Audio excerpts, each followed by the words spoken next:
بسم الله الرحمن الرحیم. دوستای عزیز، بعضی ها آرزو میکنن بعد از اینکه ماه مبارک رمضان خلاص شد و عید سعید فطر اعلان شد، بعضی ها وقتی که در طول ماه مبارک رمضان احادیث خواندن و آیات خواندن و مواعظ شنیدن و عبادت کردن، بسیار فضائل برای روزه بود.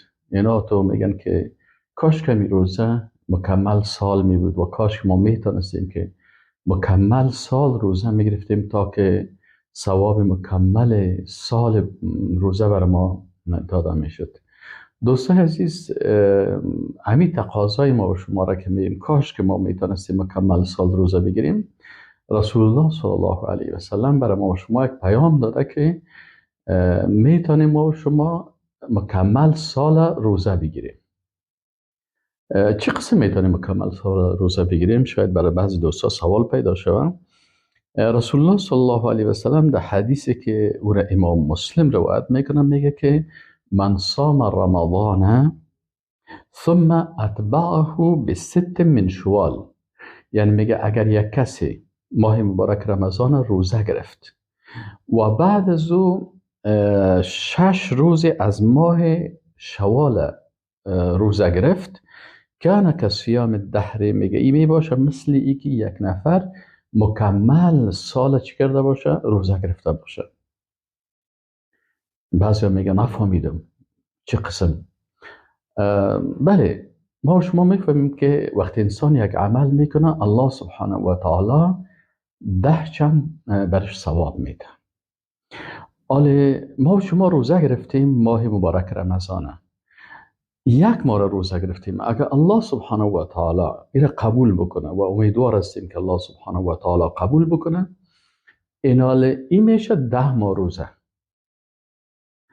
پس وقتی که یک ماه روزه گرفتیم، این 10 ماه روزه شد، 10 ثواب گرفتیم. 2 ماه کمبود شد.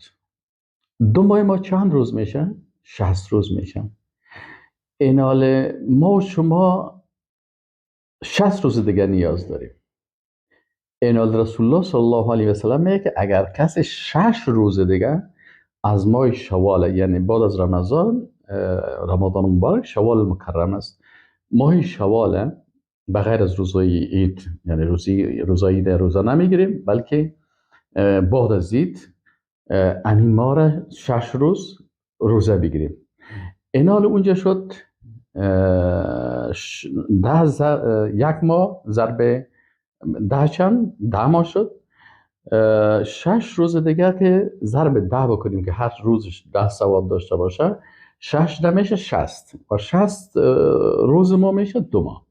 پس 10 ماه اونجا شد، 2 ماه همی شد، این شد 12 ماه. پس از این خاطر ببینید رسول الله صلی الله علیه و سلم میگه که قال رسول الله صلی الله علیه و سلم من صام رمضان و ثم اتبعه بست من شوال، هر کس که ماه مبارک رمضان روزه گرفت باز او را با 6 روز ماه شوال مطابقت کرد، یعنی 6 روز از شوال هم روزی نفلی گرفت، کان کصیام الدهر، مثل که این مکمل سال روزه گرفته باشه.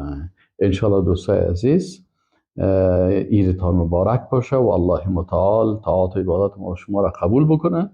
و این پیام هست برای روزایید که دوستای عزیز این فرصت از دست نتن. و السلام علیکم و رحمت الله و برکاته.